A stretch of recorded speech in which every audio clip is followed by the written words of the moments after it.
Hello everyone, I'm Pimchanok Khauputhai and I'm with Sagar Daswani. Today we will be presenting about Yelp Dataset Exploration, which is a project for data management and big data class. We chosen Yelp Dataset to explore using big data technologies, and Yelp is an online website where user can go and rate and review local businesses. Its purpose is to connect people with great local businesses. First of all, we get this data from Kaggle.com, which is an open source, and we download the data, which is a subset of a Yelp Challenge dataset. The Yelp Challenge provides students with their data to help students analysis and discovery with Yelp, then share the information with Yelp. Our dataset comes with 5 files, which is business, review, user, tips, and check-in. With review, we have more than 5 million rows, and it is about review itself, where you can see what is the rating that user give and whether it is useful or not and what business it is for.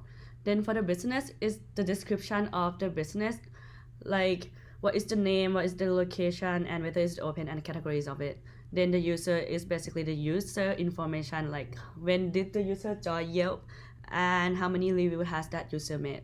Then it's about the tips and check-in, which is the features in Yelp where user can give tips for business and check in that local businesses. Let's move on with the big data tools which we'll be using to process our data. So first, as Pim said, that we got our data from Kaggle, and later on we imported that to Google Colab. Google Colab is a platform which provides free GPU and also pre-installed machine learning libraries, so that you don't need to install anything on your machine. You just need to open a notebook and start working on it. So we did the data pre-processing in Google Colab, such as managing the format or the structure of columns, handling null values, etc. And later on, after data pre-processing, we transfer all the data to Microsoft Azure, which provides us a Spark platform with storage account and option to create visualization in Power BI. So if we start talking specifically about the storage account, we later imported our data into the storage account, which is a blob storage, which is just a normal storage. And using Apache Spark on HD Insights, we imported that data and did the query processing on Spark. One of the greatest advantage of using Spark is its cluster computing and better query performance. One of the good example is that while using Spark, we executed a SQL query, and with over 5 million rows, it just took 752 milliseconds to run a query, which is quite interesting. Also, the data loading takes only max to max 30 seconds to load this much large amount of data.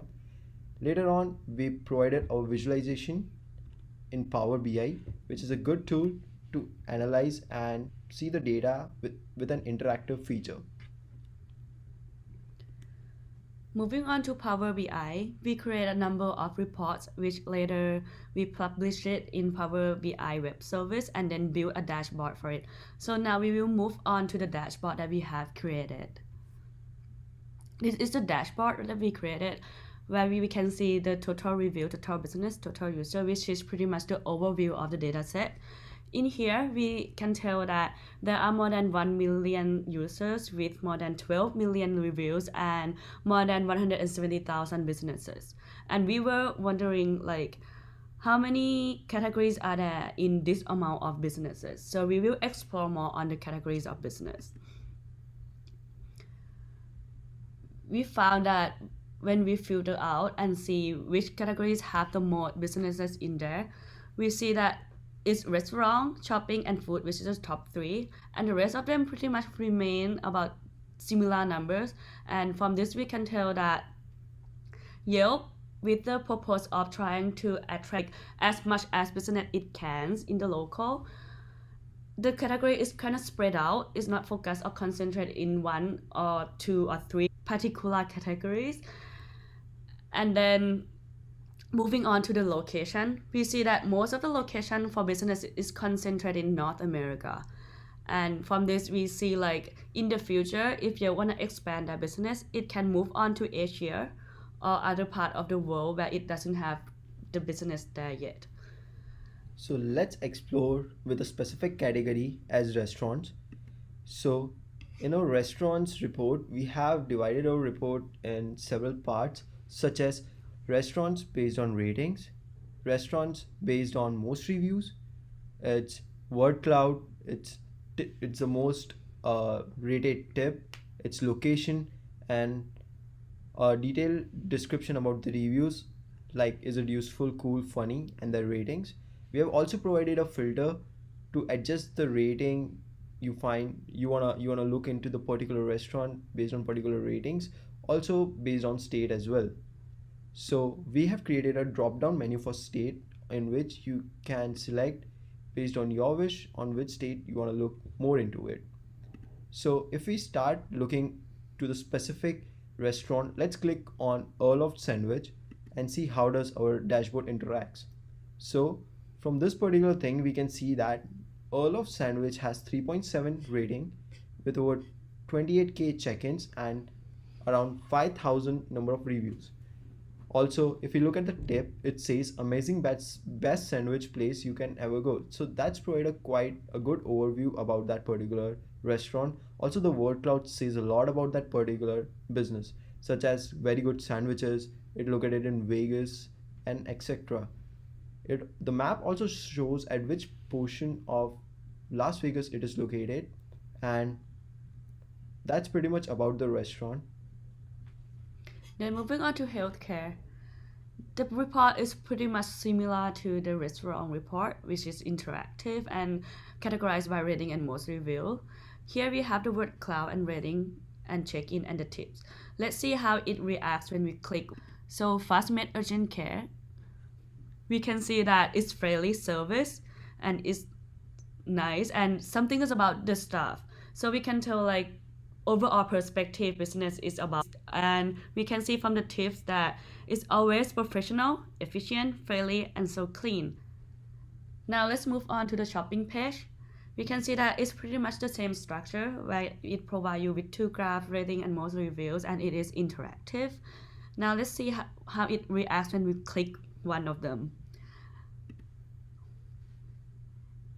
So with Best Buy, we can see the location here in the map, and we can see the tip from other user like geeking out, and then the word cloud say customer service, and yeah, this is pretty much the overview perspective of the business that we click on.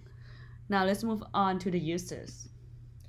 The foundation of Yelp is based on the business and the users, and as we see in the business perspective, now let's see the user's perspective.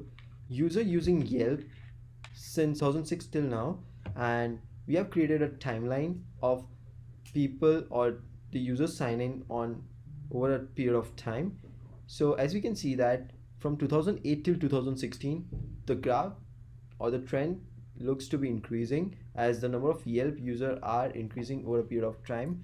But after 2016, there's a decline in the number of users over a period of time, which is a major concern for Yelp to take care of their businesses in order to attract more users. They can take some marketing or some business strategies to attract more customer, like arranging many campaigns regarding to ads of businesses. Bottom part of our report says about how average review count per user has. So it's highly dominated by the top two, and rest all are distributed among the same number of reviews they provide. And the right part shows about the overall structure of the total review, how many friends they have, what are their comments, and that's pretty much about user. There are some points that we discover while doing this project. First one is with the big data technologies, it gives us more efficiency in terms of dealing with the big data. Like we can see from Spark how it reads very fast from 5 million so, and the file actually the size is like 3 gigabytes, and when we're doing it in Python it was taking longer time than when we do it in Spark. Now the next one is Power BI, which is the visualization tool. We found it's very good source of visualizing because it helps the user interact with the graphic and visuals and make it more elaborative when you see the analysis. Then the last part is the most important. When you integrate them together, they provide a very good result, and it helps us to efficiently extract and exploit insight from the big data. And that is our project. Thank you for listening.